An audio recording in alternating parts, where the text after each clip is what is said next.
Shalom, saudara-saudara yang dikasihi Tuhan Yesus Kristus. Salam sejahtera buat saudara semua dimanapun saudara berada. Damai dan sukacita oleh Roh Kudus melimpah senantiasa dalam hati dan kehidupan saudara semua. Ayat firman Tuhan saat ini terdapat di dalam Yohanes 4 ayat 24. Tertulis demikian, Allah itu roh, dan barang siapa menyembah Dia, harus menyembahnya dalam roh dan kebenaran.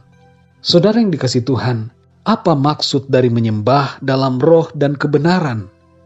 Renungan kemarin sudah membicarakan pokok-pokok dari penyembahan dalam roh dan kebenaran ini. Dan hari ini kita akan belajar lebih dalam untuk mengerti maksudnya.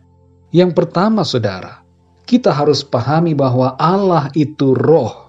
Maksud dari pernyataan ini adalah bahwa Allah tidak dibatasi oleh suatu tempat tertentu. Ketika Raja Salomo membangun bait suci di Yerusalem, ia menyadari bahwa Allah tidak berdiam di suatu bangunan. Salomo berkata dalam 1 Raja-Raja 8 ayat 27, "Tetapi benarkah Allah hendak diam di atas bumi? Sesungguhnya langit, bahkan langit yang mengatasi segala langit pun, tidak dapat memuat Engkau. Terlebih lagi rumah yang kudirikan ini." Dan dalam Yesaya 66 ayat 1 tertulis, "Beginilah firman Tuhan, langit adalah tahtaku, dan bumi adalah tumpuan kakiku. Rumah apakah yang akan kamu dirikan bagiku? Dan tempat apakah yang akan menjadi perhentianku?" Jadi saudara yang dikasihi Tuhan, Tuhan tidak dibatasi oleh suatu tempat. Allah itu roh dan ada di mana-mana. Tak dibatasi oleh ruang, bahkan waktu. Sebagaimana dikatakan dalam 2 Petrus 3 ayat 8, bahwa di hadapan Tuhan, satu hari sama seperti 1000 tahun, dan 1000 tahun sama seperti satu hari. Yang artinya bahwa Tuhan tidak dibatasi oleh waktu. Saudara yang dikasihi Tuhan, yang kedua, menyembah dalam roh mengandung arti bahwa kita tidak sekedar menyembah Tuhan secara lahiriah. Kita bisa saja menyanyi, memuji Tuhan, berdoa, membaca firman-Nya, berbuat amal kebaikan, melakukan puasa, dan berbagai perkara agamawi. Tapi apakah hidup kita sudah sungguh-sungguh dipimpin oleh roh Tuhan? Ataukah kita dipimpin oleh kedagingan kita? Dalam Yesaya 29 ayat 13 Tuhan berfirman, "Oleh karena bangsa ini datang mendekat dengan mulutnya dan memuliakan aku dengan bibirnya, padahal hatinya menjauh daripadaku, dan ibadahnya kepadaku hanyalah perintah manusia yang dihafalkan." Saudara yang dikasihi Tuhan, apakah kita sudah mencapai dimensi roh dalam penyembahan kita? Apakah kita sudah melakukan ibadah kita dengan segenap hati dan roh kita? Dan apakah hidup kita ini sudah benar-benar menjadi suatu ibadah dan penyembahan secara roh kepada Tuhan? Yang ketiga, saudara, menyembah dalam kebenaran mengandung arti bahwa dalam penyembahan kita, kehidupan kita ada dalam kebenarannya. Sebab tanpa kebenaran tidak ada yang dapat berkenan kepada Allah. Saudara yang dikasihi Tuhan, dengan ketiga aspek ini, mari kita cek kembali syarat penyembahan kita kepada Tuhan. Pertama, apakah kita sudah benar di hadapan Tuhan? Firman Tuhan berkata dalam Roma 3 ayat 10, "Tidak ada yang benar, seorang pun tidak." Jadi bagaimana saudara? Betapa menyedihkannya. Sebab tidak ada satupun yang benar di hadapan Tuhan. Yang kedua, apakah kita hidup dalam dimensi roh atau kedagingan? Dalam Kejadian 6 ayat 3 firman Tuhan berkata bahwa rohku tidak akan selama-lamanya tinggal di dalam manusia. Karena manusia itu adalah daging. Maksudnya adalah karena manusia dipimpin oleh kedagingan, maka roh Allah tidak akan selamanya ada di dalam manusia. Ketika kita hidup dalam dosa dan kedagingan, maka kita tidak berada dalam dimensi roh yang dimaksudkan oleh Tuhan. Yang ketiga, saudara, siapakah Allah yang adalah roh itu yang akan kita sembah? Tanpa pengenalan akan Allah yang benar, maka penyembahan kita salah. Saudara yang dikasihi Tuhan, kita harus bersyukur kepada Tuhan, sebab ketiga syarat ini dipenuhi di dalam Kristus dan oleh Kristus Yesus Tuhan kita. Allah yang adalah roh itu telah rela menjadi manusia dan memperkenalkan dirinya agar kita mengenalnya. Dia telah mengerjakan karya penebusan agar kita dibenarkan, dan Dia telah kembali ke sorga dalam kemuliaannya, serta mencurahkan rohnya di dalam setiap orang yang percaya kepadanya. Allah yang transenden itu menjadi Allah yang imanen. Allah yang jauh itu menjadi dekat di dalam kita. Tuhan Yesus berkata dalam Injil Yohanes 14 ayat yang ke-6, "Akulah jalan dan kebenaran dan hidup. Tidak ada seorang pun yang datang kepada Bapa kalau tidak melalui aku."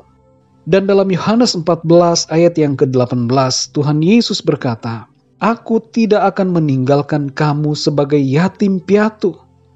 Aku datang kembali kepadamu." Saudara yang dikasihi Tuhan, Tuhan Yesus naik ke sorga, tapi Ia kembali dengan mengutus Roh Kudus-Nya untuk berdiam di dalam kita. Ada roh Allah di dalam kita, saudara. Yang kedua, kita mencapai dimensi roh ketika kita percaya kepada Tuhan Yesus Kristus. Dalam Yohanes 1 ayat 12-13 dikatakan, "Tetapi semua orang yang menerimanya, diberinya kuasa supaya menjadi anak-anak Allah, yaitu mereka yang percaya dalam namanya." Orang-orang yang diperanakkan bukan dari darah atau dari daging, bukan pula secara jasmani oleh keinginan seorang laki-laki, melainkan dari Allah. Perhatikan bahwa kita diubahkan dari dimensi kedagingan menjadi dimensi roh oleh iman percaya kita kepada Tuhan Yesus Kristus. Kita mengalami kelahiran kembali sebagai anak-anak Allah karena anugerah-Nya yang kita terima di dalam Kristus. Dan yang ketiga, kita yang tidak benar menjadi dibenarkan oleh karena pengorbanan Kristus di atas salib. 2 Korintus 5 ayat 21 berkata, "Dia yang tidak mengenal dosa telah dibuatnya menjadi dosa karena kita, supaya dalam Dia kita dibenarkan oleh Allah." Jadi saudara yang dikasihi Tuhan, maksud dari menyembah dalam roh dan kebenaran adalah keseluruhan hidup kita yang telah diubahkan oleh Allah karena iman kita kepada Yesus Kristus dan dibenarkan karena penebusan dan pengorbanannya di atas salib, di mana kita tidak lagi hidup menurut hawa nafsu kedagingan kita, tetapi mengikuti pimpinan Roh Kudus yang diam di dalam kita. Inilah penyembahan dalam roh dan kebenaran, yaitu seluruh hidup kita sebagai penyembahan yang berkenan kepada Tuhan. Jadi seluruh keberadaan kita adalah persembahan dan penyembahan dalam roh dan kebenaran kepada Allah. Bukan hanya saat kita berdoa, tapi saat kita bekerja, hidup kita adalah penyembahan.